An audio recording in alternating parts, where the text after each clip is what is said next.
próprio livro Crepúsculo dos Ídolos, né, que seria um tipo de reverberação, digamos assim, né, dessa pretensão de essencialização da vida, uma vontade de parar a vida, né, uma vontade de algo que pode ser feito uma alusão, né, em determinados aspectos, à noção da vontade de verdade sobre a vida, né, digamos assim, Nietzsche, né, que aparece em Genealogia da Moral, né, como o reativo é esse, que através dos olhos da ciência, da arte, da cultura, da filosofia, né, tenta essencializar, da história inclusive, né, tenta essencializar tudo aquilo que é vivo e transitório, digamos assim, né, transitório não no sentido de um relativismo absoluto, mas transitório no sentido de instinto, né, e não pulsão ou pulsão de vida, como de certa forma a própria tradução do Paulo César colocou lá, que a gente discutiu alguns aspectos no nosso encontro lá do grupo de estudos, né, que aparece essa tradução, mas a noção de Nietzsche tem muito mais a ver com instinto, que é uma questão específica que está delegada a essa própria transitoriedade da vida, que tem a ver, inclusive, né, com as condições pelas quais as particularidades, para não chamar de sujeito ou de indivíduo, as particularidades se manifestam de acordo com a ambientação. É o que o próprio Nietzsche parece admitir também, né? De acordo com as condições dadas, né, pela própria constituição fisiopsicológica, mas dadas também as condições de inserção, porém, sempre há uma proposta de Nietzsche, né, nesse sentido de um elogio à vida pujante, né, a vida fisiopsicologicamente saudável, né, um elogio a essa vida saudável e não uma negação da vida, mesmo nos seus momentos mais íngremes, né. E aqui tem uma outra colocação, né, do comentador, que eu acho interessante colocar, né, que é a noção de agon, né, que aparece em Nietzsche. Em vez da competição, Nietzsche, o filólogo clássico, promove... Perdão, Alberto, é noção de quê? Agon. A-G-O-N. Ele coloca uma competição formalizada entre tipos superiores, que está delegada àquela concepção lá, a ode à batalha do guerreiro de Areté, né? Agon seria um tipo de normatização da batalha ou do conflito dentro de um determinado contexto específico, né, nobre, digamos assim, dentro daquela concepção grega que Nietzsche faz elogio por vezes, né? E a gente vai ver um pouco mais sobre o que é isso, né? Reflexões sobre esse determinado assunto, e aqui é interessante porque a gente já fez a leitura aqui, citando esse nome aqui, inclusive especificamente, né, mas aqui a gente tem a oportunidade de colocar isso de uma maneira mais específica, né, foram inspirados por seu colega Jacob Burckhardt, professor de História da Grécia Antiga na Basileia. Burckhardt, que incorporou e classificou o capítulo Homem Colonial e Agonal em sua História da Grécia, da civilização da Grécia, realizou seminários sobre história antiga, aos quais Nietzsche participou. Nietzsche chamou Burckhardt de o especialista mais profundo em grego até então vivo. Ao que devo aos antigos, eu acho que ainda vai vir esse trecho ainda, né? É o próximo, né? Que, se a gente chegar lá um dia, né? Que a gente está tentando fazer minimamente, pelo menos entrar em algumas questões mais específicas para discutidas, né? O mais estimado amigo está presente lá em O que Falta aos Alemães, trecho que a gente já leu, né? Possivelmente a gente comentou o nome desse Burckhardt, né? Só que a gente não tinha entrado nesses pormenores de que esse Burckhardt foi contemporâneo a Nietzsche, que foi um historiador da Grécia Antiga no qual Nietzsche se inspirou, né? Então é interessante acrescentar isso daqui. Então o Agon, né, ou Agon, ou como você queira chamar, como um artefato fascinante da cultura grega, agora não é mais possível na era moderna. Só poderia aparecer na forma degradada de competição econômica do século XIX, embora Nietzsche compartilhasse a avaliação negativa de Burckhardt sobre a Idade Moderna e sua avaliação positiva, né, da noção de antiguidade. Ele via o Agon como um empreendimento humanístico ainda viável. Essa palavra humanística é complicada, mas é o que tem aqui, né?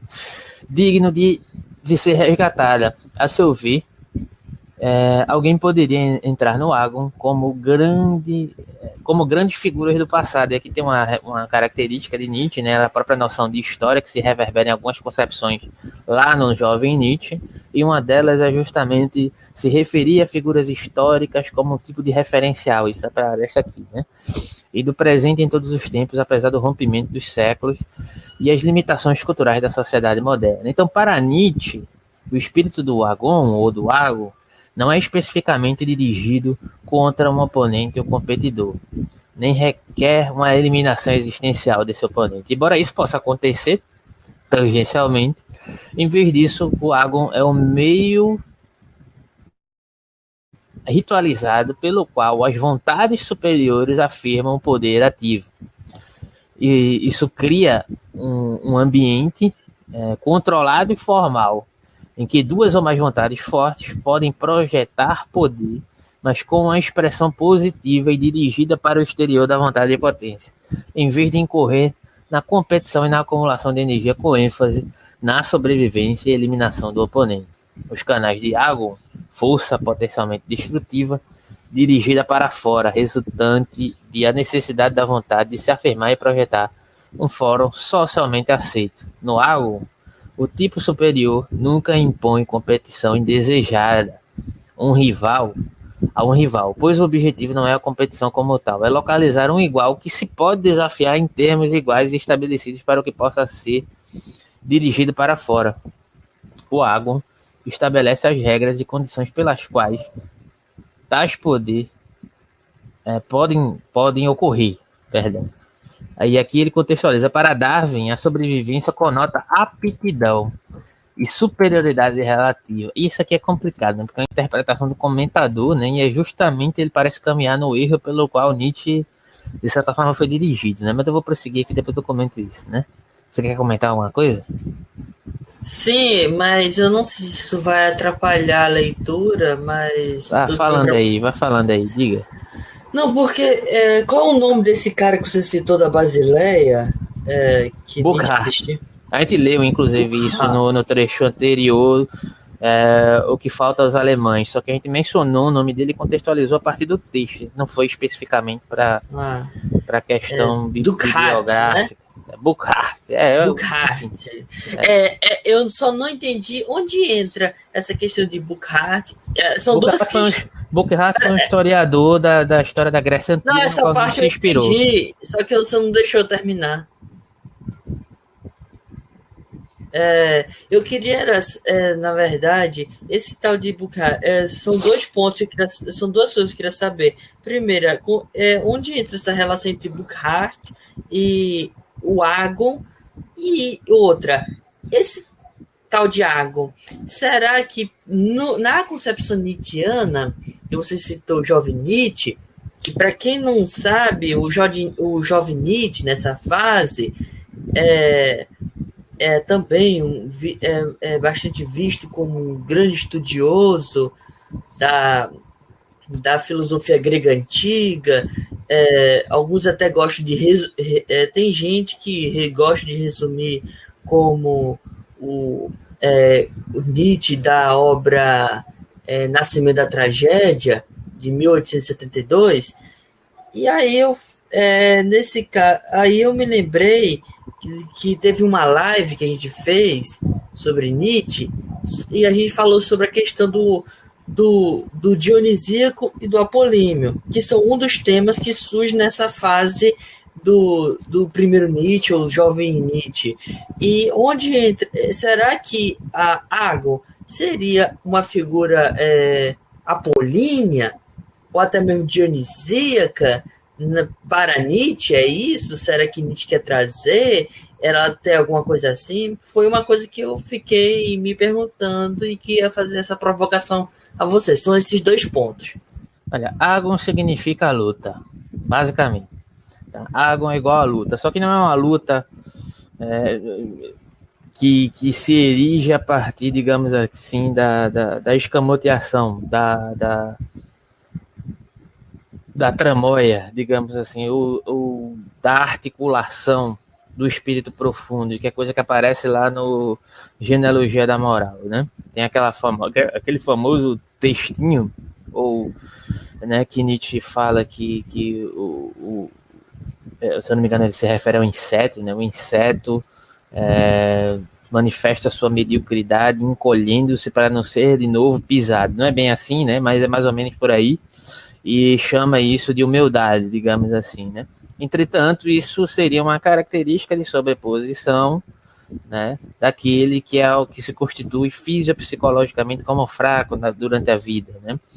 E esse deseja, segundo o comentador, que eu já estou utilizando a apropriação do comentador acerca dessa relação de Nietzsche com Darwin, apenas um trecho do livro que eu utilizei para ilustrar essa relação diante outros aspectos de Nietzsche contra Darwin, por isso que também não trouxe o Fresat, porque ia trazer os mesmos aspectos de sempre que a gente costuma debater aqui sobre a má interpretação de Nietzsche, sobre de fato isso ocorreu, né, mas teria terminado repetindo determinadas questões que por muitas vezes já são faladas bastante por aí, não que a gente não possa trazer isso posteriormente, mas fica para outro momento. Mas como, de certa forma, o que, de acordo com o comentador coloca aqui, né, que o Burckhardt, ele de certa forma influencia a visão que Nietzsche tem acerca da cultura a partir dos diagnósticos históricos que ele faz, inserindo essa perspectiva do Agon, ou seja, da luta, mas não é qualquer luta, não é uma luta da moral, digamos assim, reativa, da moral reativa de um contexto que de certa forma quer se sobrepor, quer de certa forma subjugar um outro, né, quer vencer alguém, mas é uma luta, o Agon é uma luta, é uma proposta de uma luta entre iguais, que exige uma certa normatividade, que exige um certo elogio ao seu inimigo, uma escolha e uma disposição tal para a batalha, né? Não é uma luta simplesmente no qual eu vou...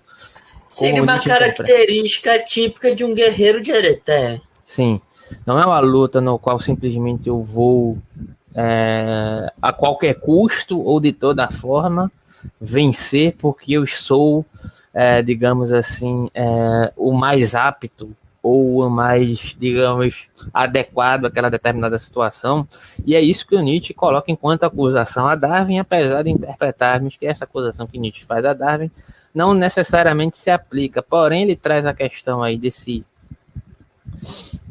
Thomas Malthus, né, apontando que o Thomas Malthus, de certa forma, influencia o Darwin diante dessa perspectiva, né, de aquele que predomina, aquele que evolui, digamos assim, em um determinado contexto biológico, é porque ele se sobrepõe de alguma forma. É como Nietzsche entende esse contexto, de acordo com o comentador aqui, né? E me parece que o Nietzsche faz essa associação do Thomas Malthus, né? Thomas Malthus é isso, dentro desse contexto em relação ao Darwin. Agora, se ele está equivocado em vários aspectos, isso já é consenso que está, porém, até que ponto realmente o diagnóstico, né, de acordo com o comentador do Burckhardt, vai influenciar nessa perspectiva do Agon e em relação ao contexto do diagnóstico que Nietzsche faz referente a Darwin, né? É uma proposta, né?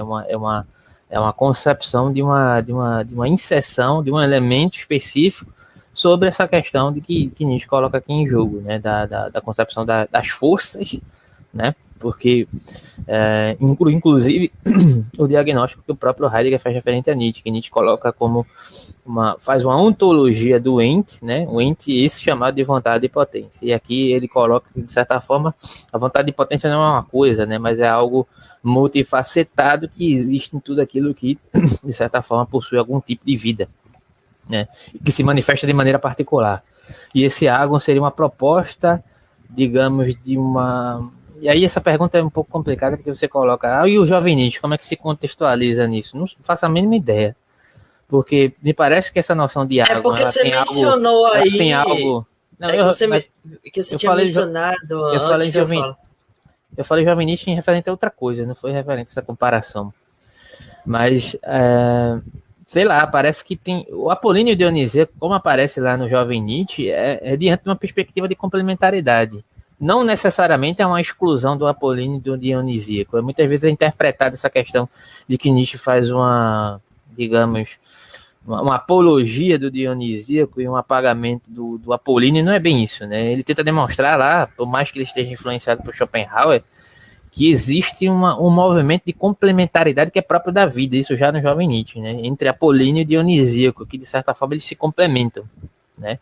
Então, se o Agon e aí tentando responder a sua pergunta, se o Agon é um tipo de luta específica que faz ódio à moral do guerreiro de Ereté, ela de certa forma, ela tem algo de Dionisíaco e tem algo de Apolíneo ao mesmo tempo. Suspeito que seja, se formos ver, né, pela ótica do jovem Nietzsche, né, eu acho que seria mais ou menos por aí. Agora, o Nietzsche mais maduro, o que é que ele diria sobre isso, né? Aí realmente não sei, não faço a mínima ideia.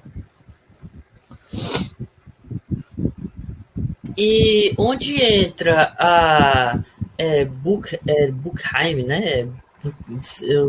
Perdão, meu alemão. Bocart. Buchart com Argon, então. Onde entra isso? Não, seria ele, teria sido ele o responsável, né, digamos assim, por despertar em Nietzsche esse olhar histórico diante de uma moral específica, dessa concepção moral lá dos guerreiros da Hereté que concebiam essa noção de luta, né, diante dessa própria moral dos guerreiros da Hereté, de uma luta em relação a esse Agon, a luta entendida como Agon, como essa normatividade, né, do conflito dos pares entre iguais, digamos assim. Então, ele exerceu certa influência em Nietzsche, digamos assim, de uma perspectiva histórica de como foi colocado aqui. Isso já apareceu aqui no próprio Crepúsculo dos Ídolos. A gente comentou, tem um trecho de Nietzsche que fala diretamente no que falta.